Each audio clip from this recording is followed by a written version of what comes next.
बीडमध्ये सर्वपक्षीय मोर्चा आज पार पडला। या मोर्चात विरोधी पक्षांच्या आमदारांबरोबरच सत्ताधारी पक्षातील आमदार देखील सहभागी झाले होते। या मोर्चात जितेंद्र आव्हाड देखील सहभागी झाले होते। जितेंद्र आव्हाड हे या मोर्चात आग लावण्यासाठी आले होते, असा आरोप अजित पवार गटाच्या नेत्या रुपाली ठोंबरे यांनी केलाय। रुपाली ठोंबरे यांनी फेसबुकवर एक स्क्रीनशॉट शेअर केलाय। त्यात जितेंद्र आव्हाड कथितरित्या एका कार्यकर्त्याशी बोलत असल्याचा दावा ठोंबरे यांनी केलाय। या चॅटमध्ये आव्हाडांचे एका कार्यकर्त्यासोबत कथित संभाषण असून त्यात त्यांनी पैसे देऊन दलित आणि मुस्लिम नागरिकांना आणायला सांगितल्याचं म्हटलंय।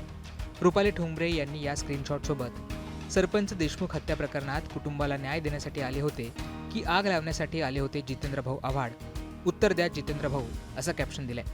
हा स्क्रीनशॉट व्हायरल झाल्यानंतर जितेंद्र आव्हाड यांनी यावर प्रतिक्रिया दिलेली आहे। त्याचबरोबर त्यांनी बीडच्या शिवाजीनगर पोलीस स्टेशनमध्ये रुपाली ठोंबरे यांच्या विरोधात तक्रार देखील दाखल केली आहे। रुपालीताई या चांगल्या नावाजलेल्या वकील आहेत पुण्यातल्या। त्या सेशन कोर्टात वकिली करतात, हायकोर्टात वकिली करतात। एवढ्या सगळ्या ज्ञानी असलेल्या रुपालीताई एवढी मोठी चूक कशी काय करत हे समजत नाही मला। एक तर माझा डीपी काय आहे त्यांनी बघायला होता। माझा डीपी आंबेडकरांचा आहे ट्विटरवर। आंबेडकर फॅशन नाही फ्युजन है, तो डीपी आहे माझा। दुसरी गोष्ट, असा चॅट कोणी बांगर कुठे हे आणि मी एकत्र होतो सकाळपासून। माझं 3:07 भाषण संपलंय आणि 3:26 ह्या चॅट आलाय। म्हणजे वैफल्यग्रस्त झालेले, अस्वस्थ असलेले समर्थक काय करतात याची उत्तम निशाणी।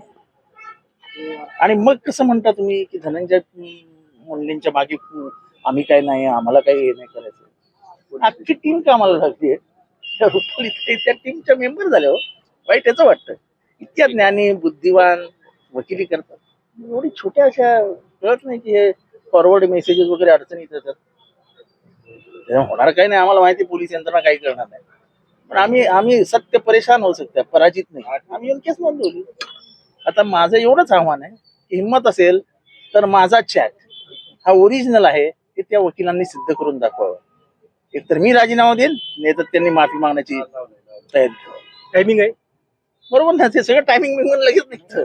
अहो, सोशल मीडियावरती काम करणारे फार हुशार असतात। आता ह्यांनी त्याचाच वापर केलाय, अख्ख्या महाराष्ट्रभर तो चॅट व्हायरल केलाय, फार सगळ्या टीव्ही चॅनलला चालू आहे। असं पण वेळ आहे काय असं चॅट करायला? तुला पैसे पाठवतो, ते दलित आणि मुसलमान घेऊन ये काय, कशाला दलित आणि मुसलमानांना मदत दिसतात? ते काय पैशाचे हावरट आहेत काय? पैशाने विकत घेतले जातात काय दलित आणि मुसलमान? बस करा जातीपातीचं राजकारण, बस करा, बंद करा। याच्यानेच वाटोळं झालं महाराष्ट्राचं। हे जे काय घडतंय ना बीडमध्ये, ज्याचे जे पडसाद उमटतायत ते जातीपातीच्या राजकारणाला हे करता ना, त्याच्यातनं हे परिणाम दिसतात। बंद करा, बंद। आता या प्रकरणी रुपाली ठोंबरे काही प्रतिक्रिया देतात का हे पाहणं महत्त्वाचं असणार आहे।